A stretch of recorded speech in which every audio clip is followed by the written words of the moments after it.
Hello, and welcome to another edition of Sutton Impact Family Style. I'm Jason, And I'm Bill from San Antonio. and I'm just in New Orleans again, so not as exciting. So, let me talk about what I've seen here at the Final Four. Okay. My business moment would be that I really have a feel now for all the people that want to be part of something, whether they have a ticket or not. Because I could not believe how many people are here that wanted the game, but are affiliated with the schools. A lot of young people like a spring break thing, so they changed their spring break plans and came here to hang out and have a good time. That's very cool. But the economic impact of this event is unbelievable. So they had a whole day of concerts yesterday. They had their fan fest. They had a 3-on-3 tournament. They had an all-star game. They had a dunk contest. And then they had the two games. There is so much merch flying around here. It's unbelievable. I was sorry to see Loyola lose. And they played really well for 15 minutes. In the last 5 minutes of the game, they just fell apart. They couldn't. They were like a turnover machine for the last 5 minutes of the game. Yeah, because it seemed like they were down early in the game, and then they ended up being up double digits for a good, the end of the They were second. up 10 twice. Yeah. And then they just didn't have it. And then, the big German kid for Michigan, they just did not have an answer for him. And I like him as well as anybody I've seen all year. Because not only is he long, he's quick. He deflects so many balls, and he can play the wing. He's just not a guy that stands around the basket. But a team like Loyola had nobody to push him out of there. He was just dominated. And then we watched Villanova, and Villanova put up the best shooting exhibition I think I've ever seen. 18 threes. Unbelievable. Now, and I was really impressed by number 14 for them. They're a big guy. And I want to see what he does against the German tomorrow night, because that's going to be the matchup to me that decides the game.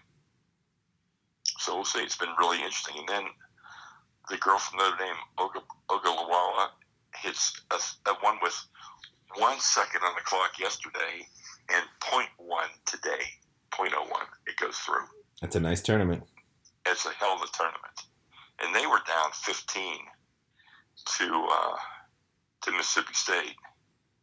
And, it was amazing. I mean, first I was blown away they beat Connecticut.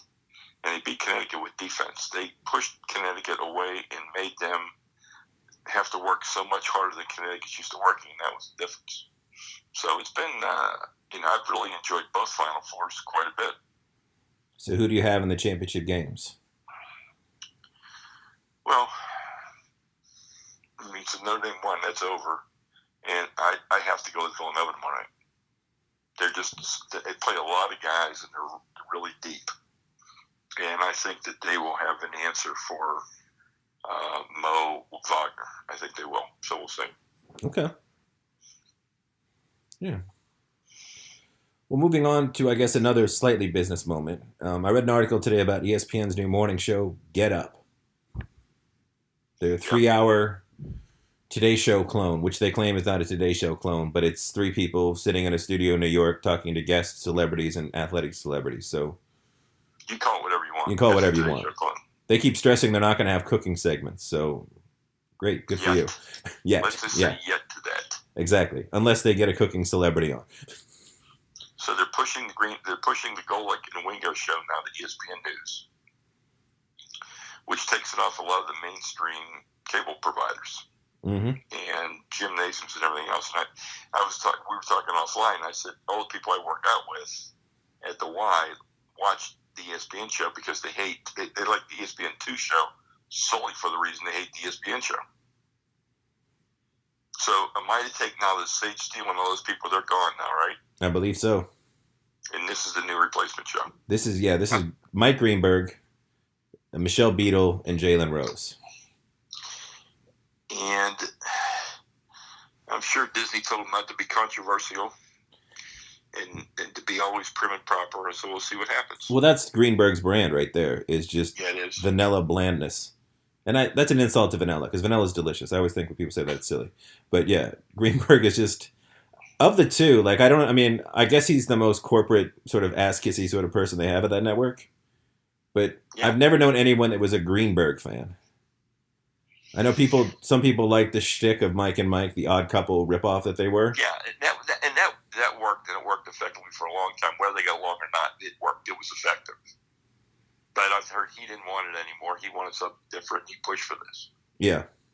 So I just feel like, well, it'd be one more ESPN show I don't watch. Exactly. And I think they spent a lot of money on this one. I mean, they have the big studio in New York. They said they don't want to talk, but it's after all the layoffs and all the cutbacks, it seems like everybody on this show is getting paid. So they have a lot invested in this going forward. But it seems like ABC already has, doesn't ABC already have a 3-hour morning show with a bunch of people talking to celebrities and everything else? And so does NBC. And so does NBC. And I think CBS does too. I think they all have it. Right, and the point is, who's this show for that's going to watch for 3 hours? Because I don't know who that, It's a good question. Because it always made sense, growing up when it was like ESPN News every half hour on the hour. So if you wanted to watch all the highlights at once, you could just, watch at 7:30, watch from 7:15 to 7:45, catch it all. Mm-hmm. Or the same with Sports Center, or if you did,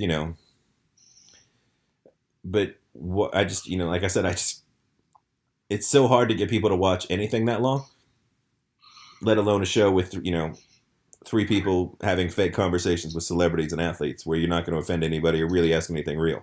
So, I think when we get done with the show, I'm going to ask Siri the following question. Who has fired more people this year, Trump or ESPN? It's a close one, that's for sure. I think so, too.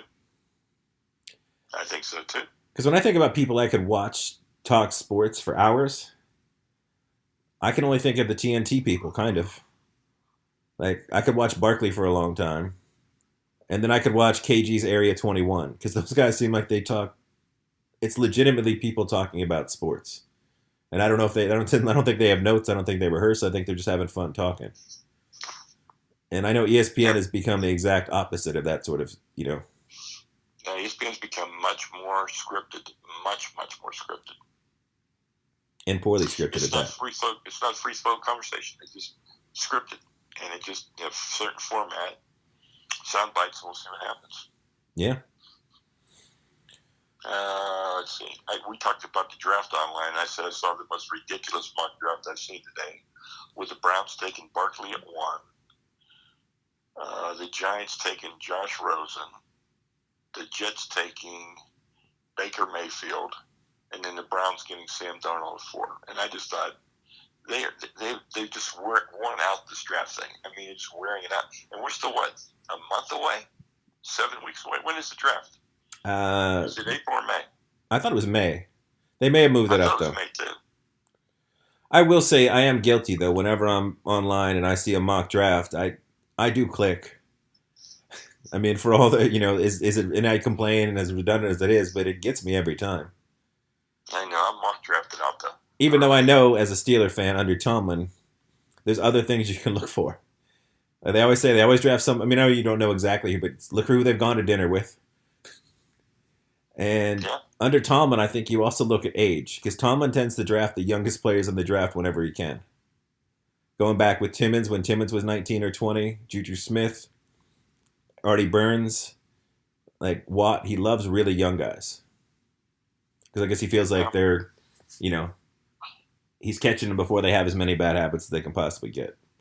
That's a good way to look at integrated into the system as possible. So you're getting them, when they're more moldable, you could argue. Whether that's true or not, I don't know. But it seems like the Steelers tend to they drafted the youngest player in the draft 4 or 5 times under Tomlin. So there's got to be something to it. Yeah, it must be something. I'm on board with the draft, so let's go to baseball. And I was watching ESPN coverage today, and they showed Ohtani pitched the first inning. He struck out 2 and got the other guy to pop up. And he won his first game today, and he got his first hit the other day. After a terrible spring. Yeah, but it's been overwhelming. I have not been, this is a guy he's not overwhelming. He's not like throwing the glove out there and he's going to win the game. I mean, he pitched well, but he gave up 3 or 4 runs. So, I mean, it's not like he was dominating, but he looked good to start with, and they're an intriguing team. And then I think the Pirates are punishing me because I think the Pirates are going to win again tonight and start the season 3-0 because I haven't renewed my tickets. Well, back to Otani. I mean, he's one of the youngest Japanese players ever to come over right to the majors at 23. Younger than Ichiro, younger than Yu Darvish. He also, if he had waited 2 years, he could have gotten made a lot of money. He could have made a lot of money, but he really wanted to be in the major leagues. And Yep. I think part of it too is, I mean, there is an adjustment. The major leagues are where the best baseball takes place in the world. Sure. No, I like him a lot. Yeah. I'm following the Angels. I like him a lot. Well, I know after he went 2 for 20 and just got shelled in his couple of spring debuts, people sort of, thought he was a waste of money. But I think you need to be patient with him. I think he's good physically too. I mean, what I did notice today when I was watching the pitches, he throws effortlessly. He's just so smooth. So I was impressed. Yeah. And like I said, somebody with that desire, like they said, he could have hung out in Japan for 2 more years and came over and made a couple $100 million, but he's making like $2 million a year. So he wants to be here. He wants to play with the best. Yeah, he's not even making $2 million a year. He's making like whatever I forget what it is. It's not a ridiculous amount of money. No, it's low. Yeah, it's low because you don't have to pay him. No, which is crazy, but yeah. Yeah. Yeah, I saw the Pirates. I mean, they, Polanco came with his big home run in the first game to win in overtime, and then they won again. They won 1-0 today, and they're winning 8-4 in this last game. Yeah. So it's 3, and like I said, they're punishing me for not renewing my tickets. Well, that'd be a small price. That'd be nice if you can justify it in the weird sports. Well, now if I don't have tickets, they'll win. Yeah, well, it's now 8-6 in the bottom of the ninth. Yeah, they seem like they might have some trouble holding leads, but it's early in the season and it's 3 games, so. It is. Any more NBA feelings on your part? I mean, I'm kind of bummed that the Warriors don't look like they're going to be the Warriors. Yeah, I'm thinking Houston, Toronto. I mean, Steph obviously, he's got, who knows, they're talking the second or third series of the playoffs when he comes back, and you don't know if he's going to be 100%.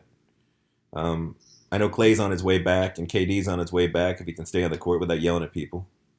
And again, in the East, Philly looked really nice and exciting, and then the calamity that is Markelle Fultz breaks Joel Embiid's ocular socket. Yeah. I mean, I know it was a freak play, and, I'm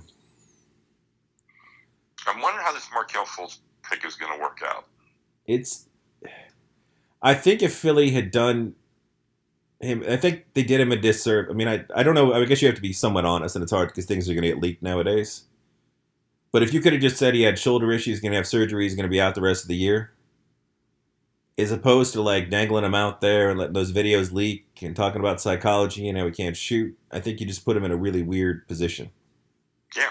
I think if you had just been like, oh, he's got an injured shoulder, we're going to work with specialists, we're going to rehab him, hopefully get him back by the end of the year, but odds are he won't be playing for us this year. Let him do the process, get drafted by Philly, sit out a year. Because I think, like I said, I think all the speculation, and we talked about it on the show, like, it seemed like he all of a sudden forgot how to shoot after, like... Yeah, he shot a couple air balls in that first game he was back.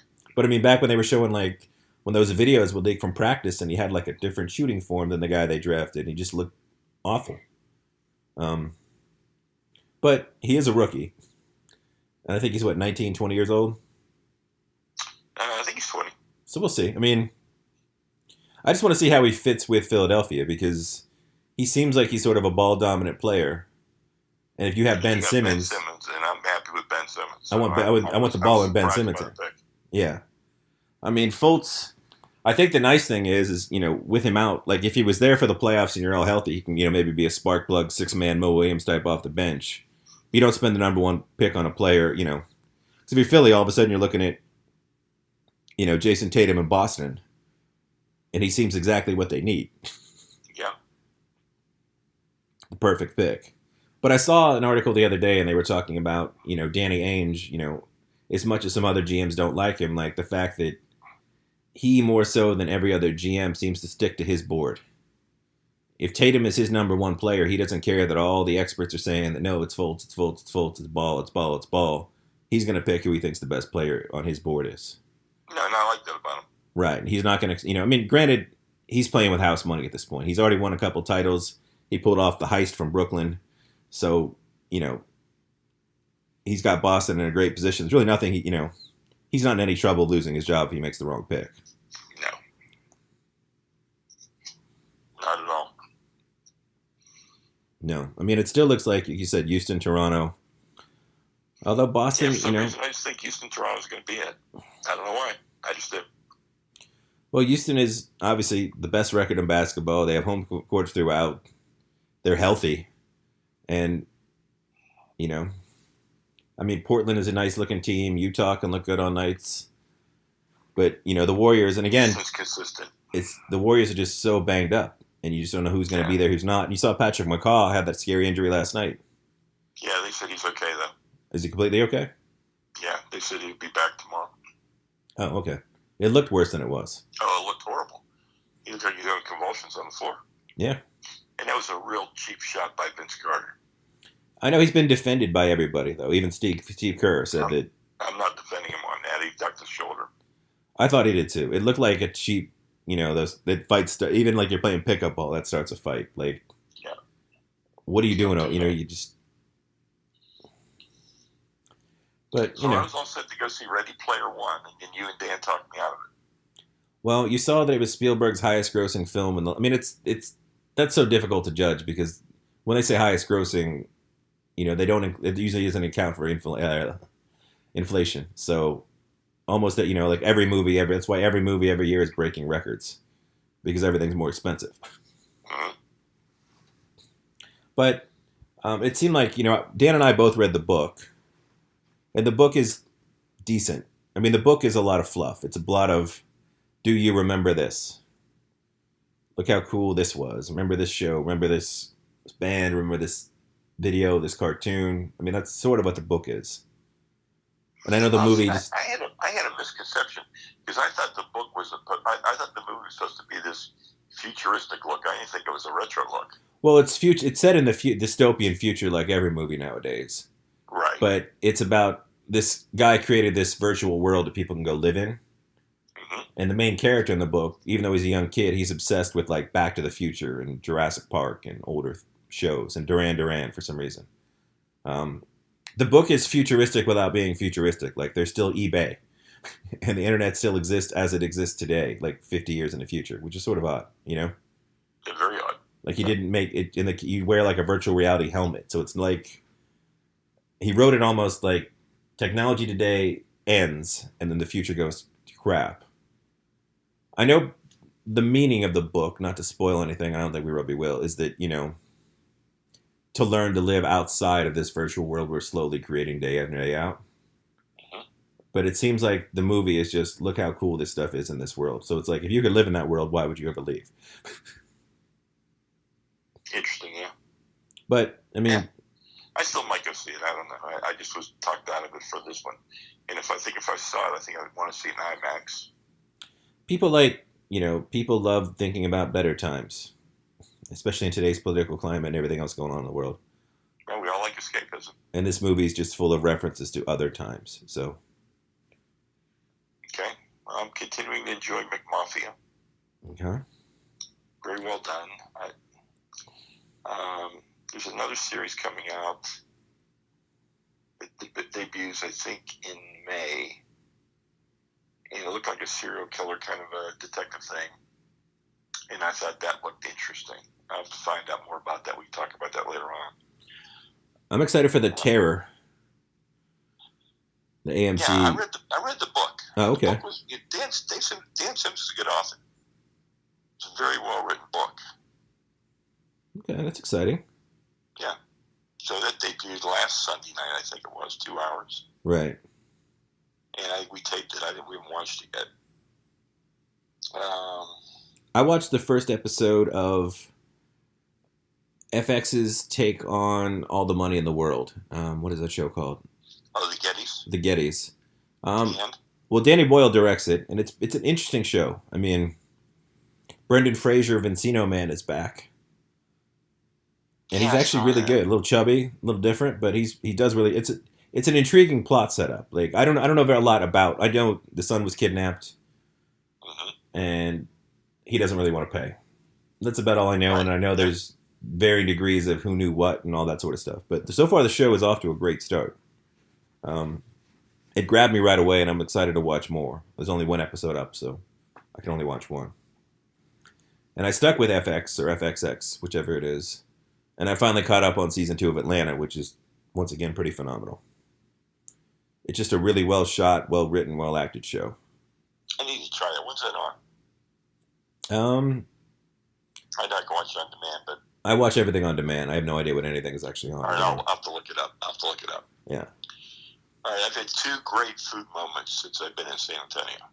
All right. Yesterday, we went to County Line Barbecue, which is a chain in Colorado, Texas. It used to be Oklahoma, but it's not in Oklahoma anymore. It's a very good chain, though, because I've eaten it there, too. It's a very good chain. And they have the most amazing homemade bread, which sounds crazy, but I love the bread. I love great bread with great barbecue. And so I ordered their Big Daddy rib plate, which was 4 gigundous beef ribs and half a slab of pork ribs. Now, I gave a couple of the beef ribs to my friends and probably half the slab of pork ribs, but I just enjoy a really well done, a really good beef rib. And that's one of the best beef, it's probably the best beef rib I've ever had is there. And then tonight we went to Papado's Seafood Kitchen. And Papado's is another chain. But I had blackened, crispy redfish. And it was amazing. Okay. So, I mean, those are 2 great meals I've had. And then tomorrow I head back to one of my old stomping grounds, Lulu's Jailhouse Cafe. Now it's just called Lulu's Cafe and Bakery. I think they took the name Jailhouse out of it. It used to be located right next to the jail. But I can hit that and see some of my old friends from the Spurs tomorrow while I'm in town. Nice. Well, I do have a food moment. I was out of town. I was in Chicago this week. And I was looking for Italian food. Because in New Orleans, while we do have interesting Italian food, we have very Creole and Cajun influenced Italian food. That's which true. Is good in and of itself, but I grew up with a traditional sort of northern Italian food. So I'm in Chicago, and a police officer friend actually hooked me up with VIP treatment at Tufano's. It's like TUF Anos. Okay. And it's just so you know, if you decide to go there and you're in Chicago, it's cash only, both the bar and the restaurant.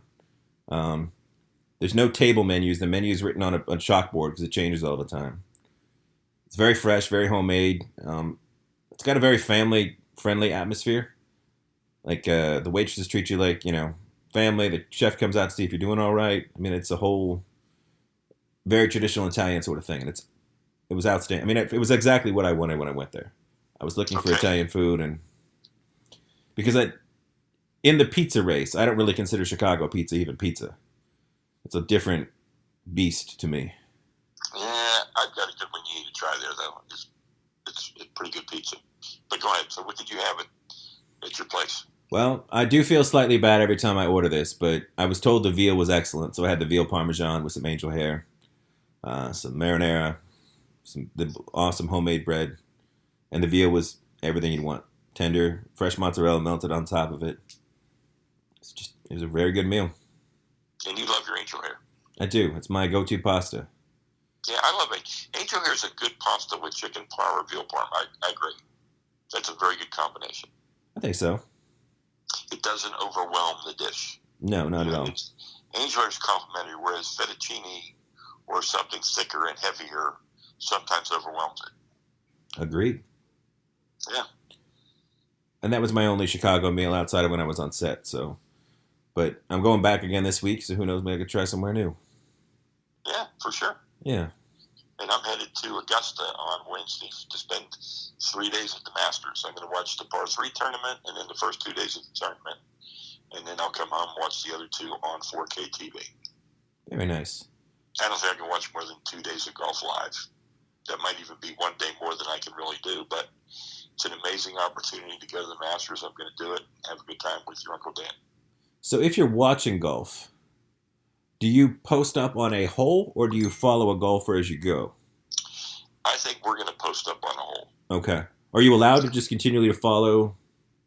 Yeah, you can just, there'll be people that will just do follow Tiger Woods the entire time. That's what I was wondering, though, because, like, I mean, there is limited space, and Tiger Woods is obviously, especially this year, since he seems like he's quote-unquote back, it would seem like there'd be only a limited number of people that would be allowed to follow Tiger hole to hole. Yeah, they go. They just you're standing maybe 30 deep or 40 deep, but you can follow them as much as you want. Huh. For me, the attraction is more the course. Right.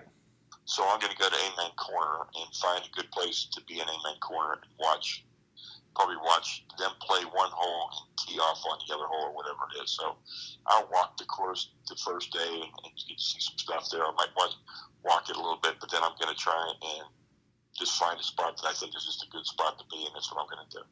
Okay.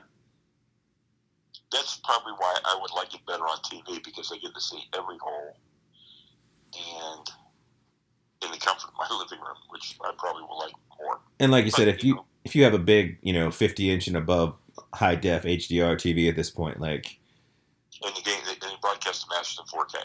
Yeah, I mean that's. You really see it. That's tough to compete with. It really is. It is, but again, to get to go there and walk around there, I mean, it's a bucket list kind of thing. So that's what I'm going to do. Yeah, and I've heard they have actually excellent food there as well. Yeah, very economically priced food too. Which is weird because rich people can go there, but they charge hardly any money for the food. It's pretty amazing. I know, but the pass now, I saw the pass on StubHub or wherever you could buy it in the secondary market, was going for $3,700 a day. Wow. Now the Tiger's there, $3,700 a day. Because they issue a limited number of passes. Yeah. So there's only so many, let so many people in there to begin with. So we'll see. Should be fun though. I'm looking forward to it. Nice. Before we sign off, I do have a book recommendation this week. Okay. It's called Final Girls by Riley. I forget her last name. Stephen King endorses it right on the front, so that's a big. I mean, I saved the book for you. When you guys come down here, I'm going to give it to you. Okay. Stephen King's the endorser on the front of the book. It's a mystery, sort of in the. I guess a little bit of it gets a lot of comparisons in sort of the Gone Girly sort of mystery genre. Okay. Of trying to fill in the pieces of what actually happened in an actual story. So the main premise is basically these it's a group of 5 high school or college kids go to this cabin. Sounds like the beginning of a horror movie. Yeah, it does. Exactly. And everybody dies but our character in the book. And there was 2 other girls in the last 10 years that had also been the final girl at some sort of a massacre. So they're sort of considered these final girls, is what they're called. Ooh, this sounds interesting now. So, on talk shows and on news radio and all that stuff, they were trying to get them all together in an Oprah type show because they're the final girls. And then, then it's sort of mystery starting to piece together because she doesn't remember actually anything that happened to her. She just, remembers running out of the woods, covered in blood. She runs into the arms of a cop. That's in the entirety of her memory. So, and then we get to learn everything that happened. Okay, so you enjoyed the book, though? I read it on the flight. I mean, it's only 350 pages, so I knocked it out from just here to Chicago. So it's a really quick, fun read. So, all right, I'll look forward to it. It's a great plane book or beach book, I would probably say, I mean, I know you and I, as I've been told, we read faster than the average person, but, I couldn't put it down. I just flew right through it. So I like that. All right. Good. I look forward to it. Yeah. And I'm going to be rooting for Ricky Fowler in the Masters and hoping Ricky Fowler wins his first major. So you don't want the Tiger redemption story? No, I want the Ricky Fowler win-win story. Okay. Yeah, I know people just love Tiger. Yeah, I mean, it's a good story. It's a good redemption story. People like somebody that falls from grace, faces adversity, and has the fortitude to overcome. That's a story. That's a historical story that's lasted all time. Very Thousands true. of years. The redemption story has been popular. David and Goliath and the redemption story. Those are the 2 most popular stories. Yeah. And we lost our David and Goliath story going back to the beginning of the show. Loyola Chicago. They were our Goliath, or David. Yeah, they were. But get to the Final Four as an 11 seed. I think that's That's your win. You hang your And banner played, up. and they played well for 35 minutes. Yeah. And I think they made a bunch of money off Sister Jean, and who knows what else they made going forward. As you pointed out, it's a very big financial crisis. Yes. All right. Yeah, we'll visit with everybody next Sunday. So until next week, please rate us on iTunes. We don't have enough ratings on iTunes. We need some more. And we could desperately use some more Patreon subscribers. If you enjoy what you hear, it'd be really great if you could help out. Absolutely. We'd appreciate it. So we'll talk to you next week with some other new stuff, hopefully. Till then.